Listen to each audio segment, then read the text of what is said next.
normal, and I didn't want to be known as the girl that had cancer. It was like a roller coaster of emotions. It was strange to be in that place. I was angry. I was scared. You know, not very often, and I feel like, am I scared in life? But I was actually scared. But I think in the long run, you know, I was accepting of it, and I was okay with it. Then I was kind of thankful for it. It was interesting because the relationships I made in the hospital, it was just, it was funny because, well, I don't want to say funny, but it was definitely different than the relationships we had with other teenagers. I felt like the relationships I had with the grown-ups and the other people, the patients, it was just so much more substance to it. And so I felt like I was getting to experience something that was more meaningful in my relationships and in my life. So I was very thankful for it. And you know, coming out after treatment and all, I've always said I never would have changed that experience for the world.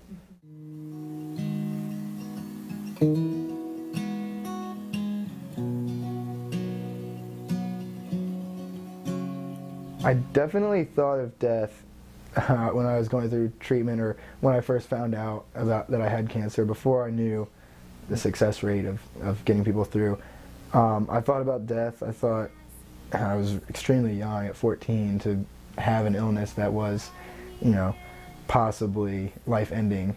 But I started thinking less and less about it as I went through everything. And you know, I kind of came to terms, like, although it was scary, I kind of had in the back of my mind that if it was it was my time, then I guess it was my time. When you hear the word, the big C, the cancer, I mean, you know, a lot of people think automatically about death and the end of the world, the end of your life, but luckily for us, we live in a time where there's so much knowledge and so much advances in medical research and so many positive outlets and support systems that, you know, it just kind of takes you on a different journey, and you kind of forget about death, and you know, you worry more about just getting back to your normal life. It puts that whole feeling of death at ease. But of course I felt that. I mean, I think that's only human, it's only natural, but you know, you gotta just put death, you know, in a closet and leave it there. Just keep moving forward. I did think about it a lot when I was first diagnosed, you know, because I really didn't know anything about that area that much, about cancer and, you know, stuff like that. And I hadn't really known anybody that died before, so I was like, you know, what if I die? What will happen? What will happen to my mom? Will my brother be okay? I just kept, tons of questions were running through my mind, but as I came to clinic more and, you know, talked to nurses and doctors, I just grew more comfortable with the idea of, you know, being sick. That thought of death was just pushed to the back of my mind. I haven't really thought about it since. I really don't think about it. I mean, it's kind of sit there in the back of my head accumulating dust. It's not part of my life. I thought of death a lot of times, especially in the hospital. I was just like, I just want to just yank this IV out and just go running in the street. But yes, I thought of death sometimes. Well, if I was going to die, what would happen? I did think about death and when I was going through, but it was more so thinking, you know, what would happen to my family if I did die, you know. I knew that, you know, relapsing from what's considered to be a good cancer was a huge red flag. I had done my own little internet research and whatnot, and I knew the numbers. I knew that they weren't good, especially when you're relapsing from something like that. I knew the game at this point, and I remember asking my parents again, like, am I gonna die? And again, it was, dying's not an option. Done. I have a little bit of an invincibility complex because I feel like I've gone through at least 2 lives, and so I'm really not afraid of death. Each day, I really try to do something that is fulfilling, and that I can, at the end of the night when I'm lying in bed, say, if I died tonight, that it would be okay. Death to me was not what it is to other people. There's such a negative stigma on it, and I didn't view it that way. And I think there's a negative stigma on it because we, as the people that are still here, you know, we're the ones who lose something. But to me, death is just the beginning of something better. So I never viewed it as something to be afraid of. I viewed it as just leaving a world full of good things, but also full of bad things, cruelty, hunger, crime, things like that, to a life where none of that exists. So to me, it was always, why would you be afraid of that?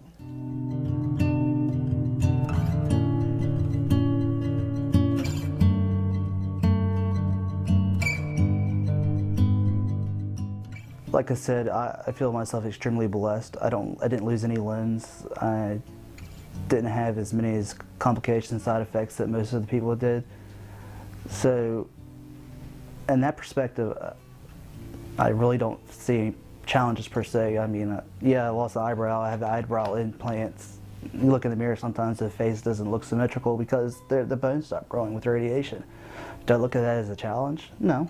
I just look at it as a way for people to stare at me and then ask them what's wrong, or just ask if they have any questions and say, look, this is what happened. Definitely in the athletic area, I loved soccer. I played since I was 4, and having, you know, this surgery, I wasn't allowed to do contact sports anymore. I mean, I loved it so much. I was planning on playing it throughout college and all that stuff.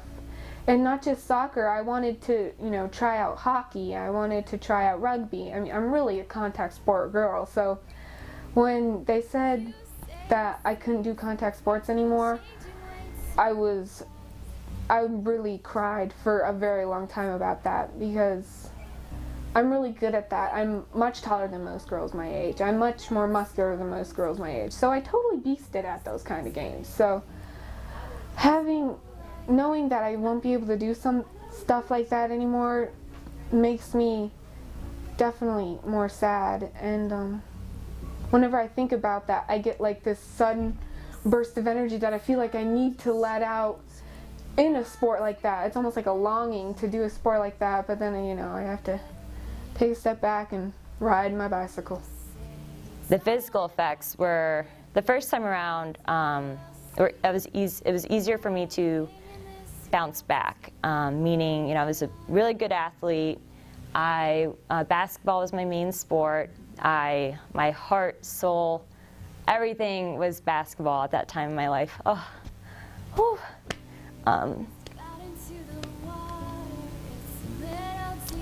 It was really hard to, you know, work really hard for a goal. And at the time it was collegiate basketball. And, you know, the first time around I was able to bounce back and play. The second time around, I couldn't even walk across the court without taking a break. And that was, that sucked. I know I'm not supposed to use a bad word, so that was really awful. So,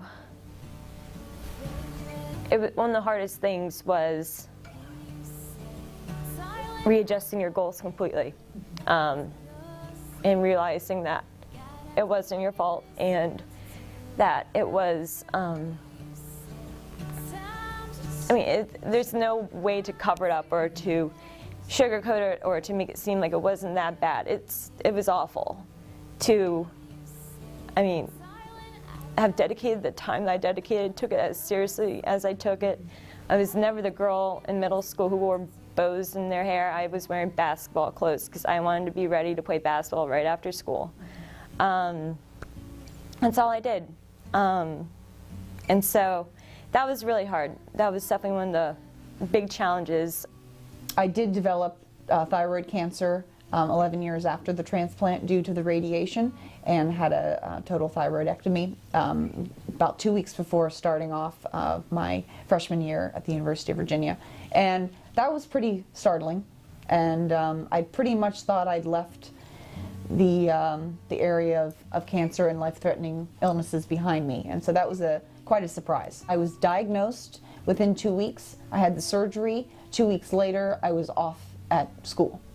So there was no real time to take a breath and to wallow in, wow, I have cancer. What does this mean? The surgery, once they took out everything, and then I had a radioactive iodine pill a couple of months later to get rid of the rest of any residual cancer. Moving forward, I had absolutely no problems. I would say I did suffer from, at the time that I didn't know about it, depression, really. Not having the opportunity to talk about what I had been through, because it was a pretty fast-moving get up and go. We're not going to let this stop the accomplishments that you've made thus far. And I think it was my family's only way of coping that they knew, and I kind of said, okay, sounds like a plan. We're not going to take off a semester. We're not going to take off a year and kind of analyze what this means for you. And I don't know whether that, I think it would have been very helpful for me to talk to someone. The long-term effects were basically, I took a couple of medications that, unfortunately they saved my life, but they did some damage to other organs in my body, including my heart. When I was 25 years old, which of course is years after treatment, one actually that caused some heart damage finally caught up to me. It's called a dilated cardiomyopathy. And basically it caused me to have an enlarged heart, where basically your ejection fraction levels, the amount of blood flow coming out of your heart, actually is weak, and your heart doesn't get blood to your major organs and your brain, other parts of your body. Due to this, it set me back as far as work goes, and I had to kind of basically be in a position almost like I was when I had leukemia. I had to just kind of take a couple of years off from work and figure out what I was going to do. And unfortunately, my heart got worse. When I was 31 years old, I had a heart transplant, and I had a full-on transplant. And after that, now it's 2 years later, and I'm doing great. So. I don't think I suffer from survivor's guilt. I think I have used the medical experiences as inspiration for wanting to do something with my life. I don't feel like I've quite finished everything that I want to do. I don't know that the experiences have necessarily given me a direction that I need to go in order to feel like I fulfilled perhaps a special gift that I've been given to have not one but two chances at life. So I don't feel, I think I would feel guilty if I wasn't, if I didn't feel like I was being productive with my life. So I guess in a way, maybe that is survivor's guilt. I just feel like I've been given opportunities that not everybody has had, and that I really need to savor life and kind of give back and pay it forward.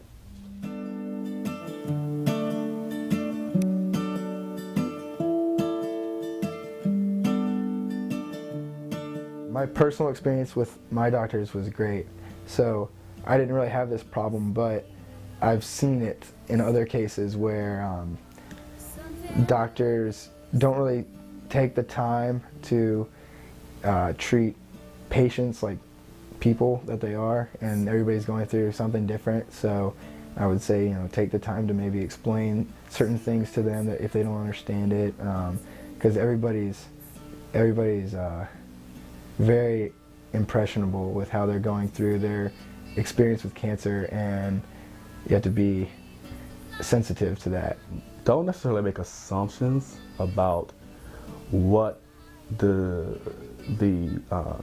teens want or like to do, or even their background, cultural background of things, It can make things more complicated. I think it's always best to give people options, give people choices, and not assume certain things. Just, hear their feelings, hear how they're feeling, just talk to them about, what do they want? Like, what do they want out of the treatment? What do they want to happen? Really, listen on to what patients, want and listen to their concerns and be an active listener. Burnout, I know, happens with this population dealing with kids with cancer, so take care of your own selves. I think self-care is really important.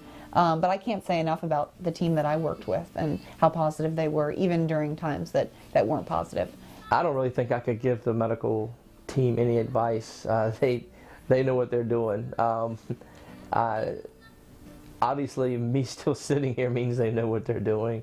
A lot of doctors are, really sweet, and I look at them and I think, that's how I think I will handle myself, when I become a doctor. And then one time I had a med student sneeze at my face while he was checking my ears, and I'm like, I will not do that. If I feel a sneeze coming on, or if I even think I have allergies, I will, take my medicine and all that stuff, because that was not a pleasant experience. Have a bedside manner. Your degree is amazing, maybe impressive to some, but a kid does not give a crap about your degree. They don't care where you graduated from. They don't care how many years of medical school you went through. They don't care. They do not care. They're not impressed. They want the doctor that is going to make them feel good. Educate yourself more and continue to build on what we have, make it only stronger, and to remember that they're humans too, and that they're not guinea pigs to be tested on all the time. I think the doctors have to put aside that practice of trying not to get too attached. Not just doctors, nurses, everybody. And I think for the most part, that's what doctors are taught to do, and just all healthcare providers. And I understand why, but I think from an emotional and mental aspect for the patient, it's good to have someone who's that involved. I want them to know that sometimes we just have to cry, and sometimes we don't want that needle in our arm, and sometimes we might have to talk to us a little bit before you have to do something with us, and that we're all strong and we're trying each and every day, but it's hard.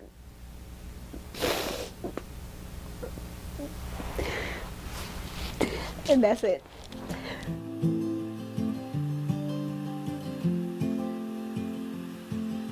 Stand up straight and take your pills. Got no time to waste, only time. At first, when you hear that you have cancer, some people's natural response is to ask, why me? Like, why did I get this disease?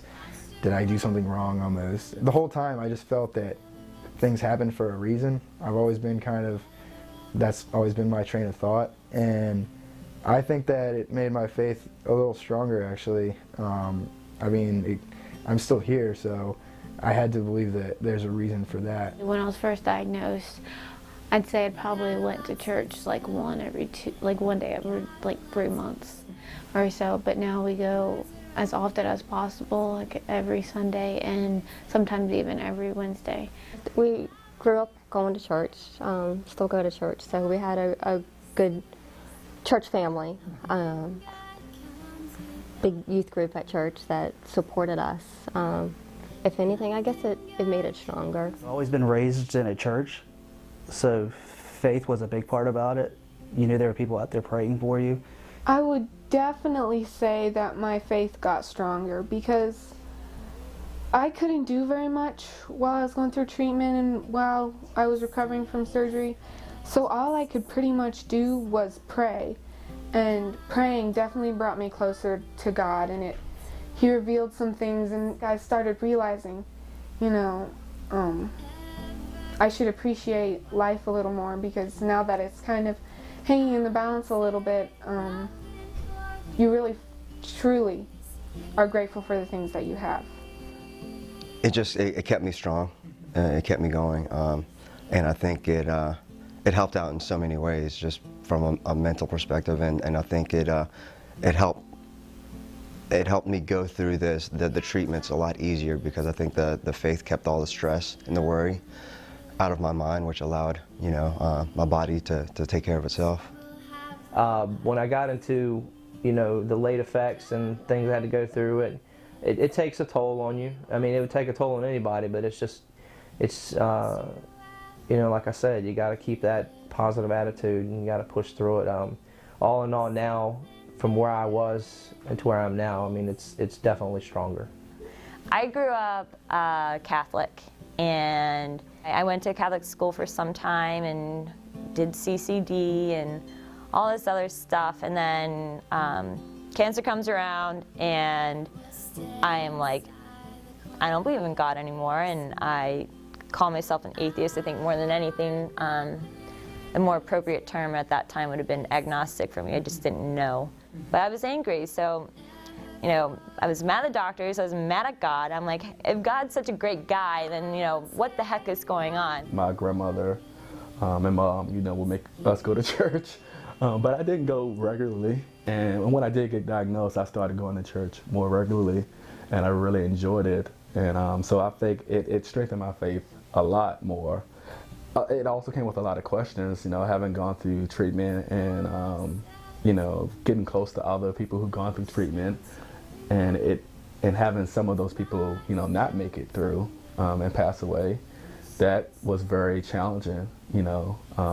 It has you, you know, ask the question, why, you know, did they pass away, and why didn't I, you know, not pass away?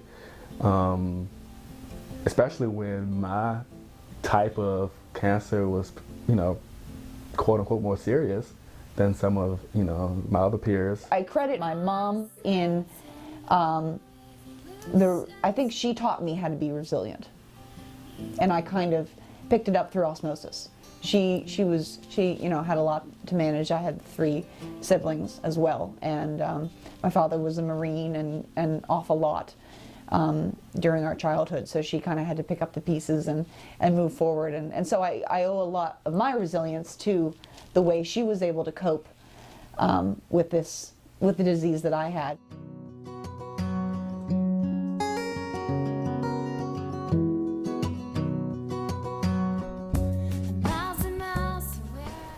One statement or phrase to sum it all up, my cancer experience. My thing is that goals are different from plans. Plans can change very quickly, but your goal is something that you want to achieve, and so no matter how much your plans change in the process of getting to the goal, you still, you know, want to stay hard to achieving it.